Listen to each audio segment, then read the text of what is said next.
Robert Clive was a soldier and the first British administrator of Bengal.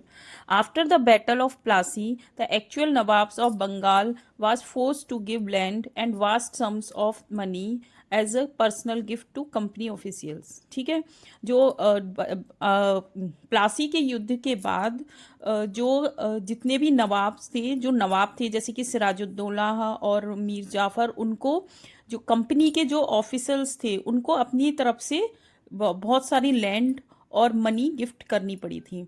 Robert Clive himself ashamed a Fortune of in India, और Robert Clive ने भी बहुत सारी धन इकट्ठा करे। फॉर्च्यून मीन्स धन, रुपए, मनी इकट्ठी की थी, Indian money. He had come to Madras from England in 1743 at the age of 18।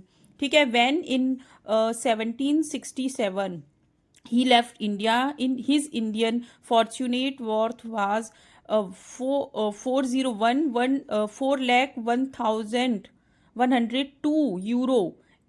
ठीक है, उसने 1767 में इंडिया को छोड़ा था रॉबर्ट क्लाइव ने, तो उसके पास इतने Indian rupees 4,01,102 euro Indian rupees थे उसके पास। Interestingly, when he was appointed governor of Bengal in 1764 he was asked to remove corruption in company administration. जब वो बंगाल का गवर्नर बना, एज ए गवर्नर अपॉइंट हुआ था इन 1764 में, तो उसने ये सोचा था कि वो जितनी भी कंपनी एडमिनिस्ट्रेशन में करप्शन है उसको रिमूव करेगा। But he was himself cross-examined in 1772 by British Parliament।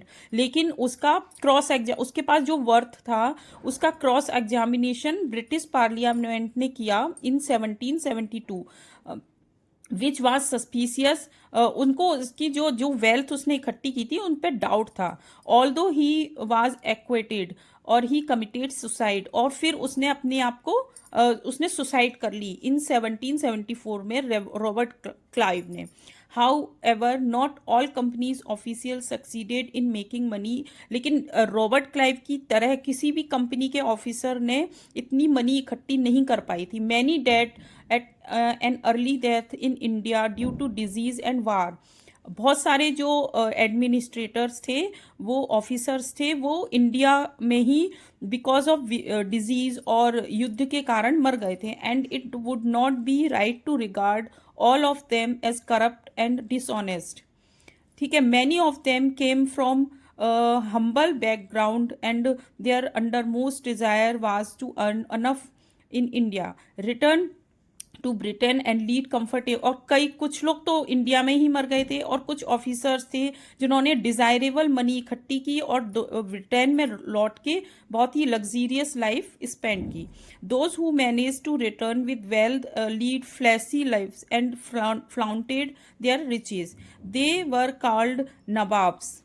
और जिन्होंने जो वापस ब्रिटेन लौटकर लग्जीरियस लाइफ, कंफर्टेबल लाइफ को एंजॉय किया था, वो कौन थे? नवाब्स बने थे। दे कॉल्ड, उनको नवाब्स कहा जाता था। An anglicised version of Indian word नवाब।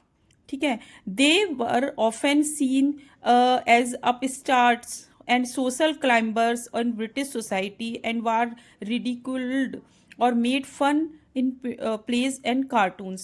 तो in this video we are understood कि कैसे जो ब्रिटिश ईस्ट इंडिया कंपनी के ऑफिसर्स थे उन्होंने इंडिया की मनी को अपने उन्होंने एक्वायर किया, उन्होंने अपनी वेल्थ बनाई और वापस ब्रिटेन जाके रहने लगे लग्जीरियस लाइफ। और कुछ जो ब्रिटिश के ऑफिसर्स थे, ब्रिटिश ईस्ट इंडिया कंपनी के ऑफिसर्स थे, वो कुछ यहीं पर डाइड हो गए थे। ठीक है, तो इसके बाद जो हम वीडियो बनाएंगे द कंपनी रूल एक्सपेंड, कैसे ब्रिटिश ईस्ट इंडिया कंपनी ने अपने रूल